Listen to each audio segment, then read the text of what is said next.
tremendous defense, all around offense as well, and the Houston Texans fit that mold to the T. As the Texans, I see them as being one of the best teams to reckon with in the playoffs. Now you have the Green Bay Packers as being the team to rebound this year, and heading into the year they were ranked as the number one team in all football. Take a look at Houston. They are just a dominant squad. Phil, I think you agree with the Texans just being a dominant squad to reckon with in the playoffs. Yeah, Houston's obviously a team. From what you've seen now, you can't not be impressed on their performance right now. Obviously they haven't played the best teams, but I don't expect to see the story being much different when they play these better teams. Are they going to run undefeated? I'll never put money on a team going undefeated, but yeah, definitely both of these teams, Houston and Atlanta both, they have promising futures. And, Houston, again, you always got to go back to this. Here's a team that won, the first playoff game in their history last year with their third-string quarterback. So this team's obviously loaded from bottom to top in every position. And, their defense is just playing great. Talked about J.J. Watt a couple weeks ago. Defensive Player of the Year candidate. Just top to bottom, this team has what it takes. And if you look up playoff team in the dictionary, you're going to see the Houston Texans logo. Absolutely, Phil. The Houston Texans, a dominant team. Even though a weak schedule, they have to face a difficult next three games. Even though the Jets are up and down, they face them in their home stadium. Green Bay Packers ensuing that week. And then obviously a trip to Baltimore to take on the Ravens. A tough remaining three games. So for the Houston Texans, weeks 5 through 7, evaluation time for the rest of the National Football League. And here at NFL Goal Line, we're also evaluating this Monday Night Football matchup. And Phil, what do you have for us? Another score update as we round out the third quarter. Well, we had a false alarm here, Nick. With about 2 minutes left in the third quarter, we looked as though we had a fumble recovery for a touchdown by the Dallas defense and Dallas Cowboys cornerback Adrian Claiborne. He looked like he fumbled the ball from the Bears receiver and ran it in for a touchdown, which was the ruling on the field upon review. Since all scoring plays are reviewed, his knee was down before the ball being stripped out. Very close call. In real time, it looked obvious that it was a touchdown. So the score remains 24-10 in what was almost a huge momentum swing by the Dallas D. And correction, Morris Claiborne perhaps on that fumble recovery. And we're taking another look, and it does indeed seem to be reversed. The Chicago Bears right now leading 24-10 on the scoreboard. Certainly a double-digit lead for the Bears entering the fourth quarter. Things look up on the Bears, tacking on another win and trying to improve to 2-2 on the year. Now we have Cameron Sadeghi on hold here. We're trying to get him on the air. Just a quick another opinion on the 4-0 teams around the National Football League. I think it's fair to say it's not a stretch to have the Arizona Cardinals as the most surprising 4-0 team in the league. But real quick before Cameron goes on, Phil, how do you see the Cardinals finish out? We mentioned this last week, but right now with a tough schedule during the rest of the way, perhaps not as good of a stretch as for perhaps America believes. Maybe 9 to 10 wins are on tap for the Cardinals. And Phil, it's just not one of those scenarios where the Cardinals, talent-wise, can put up a good 13, 14 wins. Well, yeah, you look at this team and, they're off to a hot start, but they're obviously going to start slowing down. They have two more very winnable games coming up. They play at St. Louis, and then they play the Buffalo Bills. But after that, that's when they start hitting the wall. You got the Minnesota Vikings, who are leading their division at the moment in Minnesota. You play San Francisco, you go at Green Bay, you go to Atlanta, and then you play St. Louis, the Jets, Seattle, and then you finish it off with three tough with Detroit, Chicago, and at San Francisco. So obviously here's a team that could easily drop 5-6 games late, which could really derail any momentum that they have now. So here's a team, yes, they could get 9 or 10 wins depending on the way the ball rolls, but based on that tough ending to the year, even if they get in the playoffs, they could have little to no momentum by the time they get there. This train could obviously run out of steam at that point. Absolutely, and we believe that Cameron Sadeghi now on the line. He is part of the Cameron Sadeghi Show here on Spreaker.com. Watch for his shows throughout the remainder of the week. Obviously, some tremendous insight. We're running short on time, Cameron, but I think you would agree on our most surprising 4-0 team being the Cardinals. But Cameron, real quick, who is your best 4-0 team in the NFL and why? Houston Texans, and it's for the sole reason that they're the most balanced team. They're great on offense, defense, and special team. They have everything that you need to be a solid NFL team in the league. They can play any type of game, short scoring game, high scoring game. It doesn't matter. They make plays that matter most. They're a very disciplined team, and they do a great job with limiting their own penalties and not putting and shooting themselves in the foot late in games. I pick the Houston Texans. I believe with you that the Houston Texans are indeed the most talented team in the entire NFL. Now, talent does not result in playoff success. Just ask the Green Bay Packers last year after falling short to the Giants. Who do you believe, if one team does in fact, out of these 3 4-0 squads, make their way into the Super Bowl, who do you believe does in fact make that bound and do get to the big game?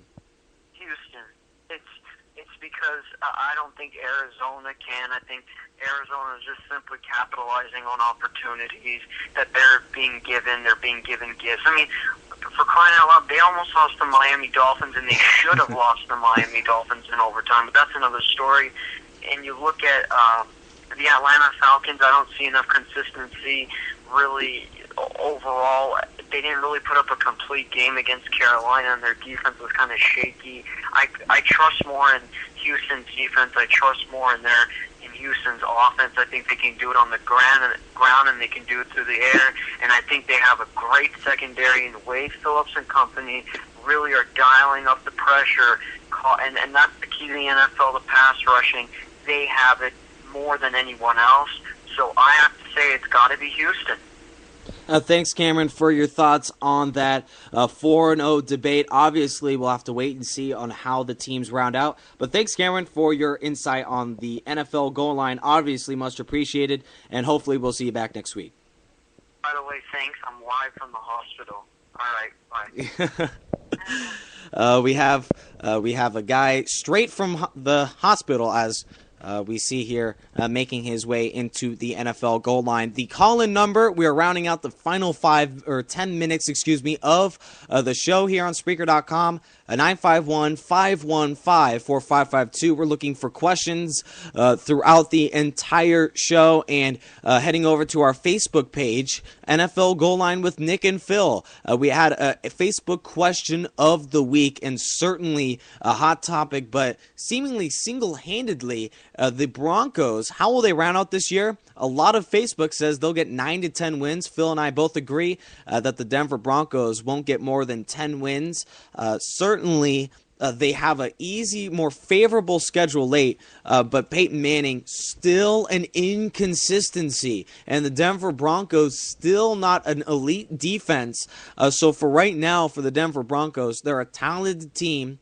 Perhaps more momentum on their way late in the year, but Phil, certainly not one of those teams that will round out 13, 14 wins this year.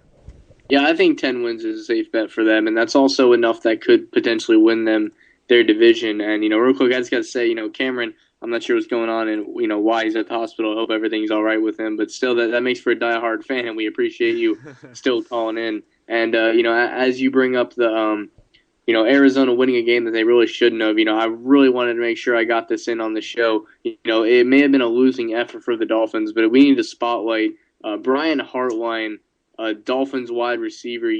I've had plenty of grief on the Dolphins receiving corps saying it's easily the worst in the NFL. But, you got to look at the stats on this guy. 12 receptions for 253 yards. Yeah, you heard that right. Averaging 21 yards per catch and a touchdown. It was in a losing effort, but a situation like that, I know the game ball is your thing, Nick, but I got to give it to this guy. It might have been a losing effort, but how often do you see a receiver get 250 plus yards in receiving in a game? You haven't seen that from Larry Fitzgerald. You don't see that from Deshaun Jackson. For this to happen, it was really a special moment. And seeing the game that he was having, I was definitely pulling for the Dolphins, if only for the sake of Brian Hartline. So I just got to give him his props, and I wanted to make sure I mentioned that on the show. Just an outstanding performance there in a losing effort, sadly. Absolutely. Now, Phil, you took my game ball. That's just plain and simple. Now we'll have a weekly comeback player of the week ball, and then we'll give a game ball, and I'll give you a game ball at the very end of the show. Brian Hartline, certainly a tremendous effort. The rest of the football team couldn't rally enough for a win, and right now for Arizona, if they were to lose that game, perhaps that was a division or playoff losing loss. Now, at 4-0, things look hot for the Cardinals, but later on in the year, a tougher schedule, and who expects the Cardinals to round out this momentum during the months of November, December? It's all about the Cardinals winning just enough games to get into the postseason. Their schedule gets harder late. They face the 49ers twice, and you never know what'll happen in Seattle. Now, the Cardinals are certainly a defense that can reckon with anyone, but the offense, as long as the Cardinals don't have one of those shutouts, those games where the offense can't do anything, they'll win games, but I don't know if they'll win enough to go deep in the playoffs. But right now, the Miami Dolphins, against that squad, certainly Brian Hartline is the receiver to watch moving forward, and I'm a fan of that guy. He's an undersized receiver early on in the year, and he doesn't have the speed to burn, but certainly the heart that can get it done on the field, and Phil's comeback player of the week. Certainly getting it done. And now we'll take another game break over to the game in Dallas. Now the score is the same, but what do you have on a drive update? Looks like the Chicago Bears are looking to tack on another touchdown in this matchup. Yeah, they are deep in the red zone here, and there is a challenge on the field for pass interference on the situation, but it's looking as though that the Bears are just piling it on at this point. I think if they score any kind of points, here, it could definitely, send it out of reach for the Cowboys, as it still seems to be regardless. But I think if you add one more on here, it could call the end. But I really want to put the focus really quick back on Brian Hartline here. He's a fourth-round pick in 2009 for the Dolphins, a wide receiver from Ohio State. And here's a guy, he had 12 catches in this game, and he only has. Where is it? Okay, we don't have his stats here, but here's a guy. He's just a relatively average receiver. Since 2009, having 6 touchdowns. But here's a guy that it'll be really interesting to see him.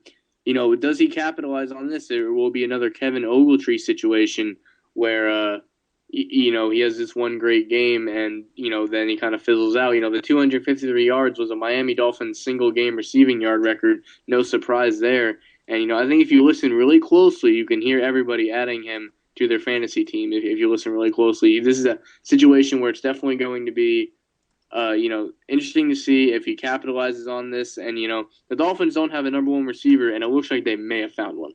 Absolutely. Brian Hartline, I'm a fan of that guy. And certainly not many fans to go around over in New York after such a dominating loss. We'll go real quick into this matchup as we're rounding out the final few minutes of the show. We couldn't go a whole show, Phil, without Tim Tebow. And the New York Jets, certainly after a 34-0 loss, have to be contemplating, do we start this quarterback? And Rex Ryan, for the first time all year in a post-game press conference, he left early because the Tebow questions piling on. Does this guy start? When will he start? How will he play? And will he get any more snaps in the next few games? The New York Jets, certainly in the next few weeks, will perhaps start to put in Tim Tebow. Phil, what do you think? Well, to put it into perspective here, the Chicago Bears defense has twice as many touchdowns this week as the Jets offense. And, we don't like to cuss much on this show, but this is a direct quote from Rex Ryan when he went into that interview. He said, "I would like to say that we got our butts kicked, but we got our asses kicked. And there's really no other way to put it. This was a complete shellacking. And to make matters worse, Santonio Holmes goes down with an injury, which I don't care who you are, you can state that it's really their only decent offensive weapon. So here's a team, will they maybe start Tebow down the line? I think if they do, it's not because they have any faith in the guys, because nothing else is working, so why not try it? I mean, that's how it happened in Denver. If Kyle Orton starts out 3-1, 4-0, if he gets a random hot streak like you see in Arizona, this never happens. So it could be a situation of just trying to change the tides up. Now, it's no debate.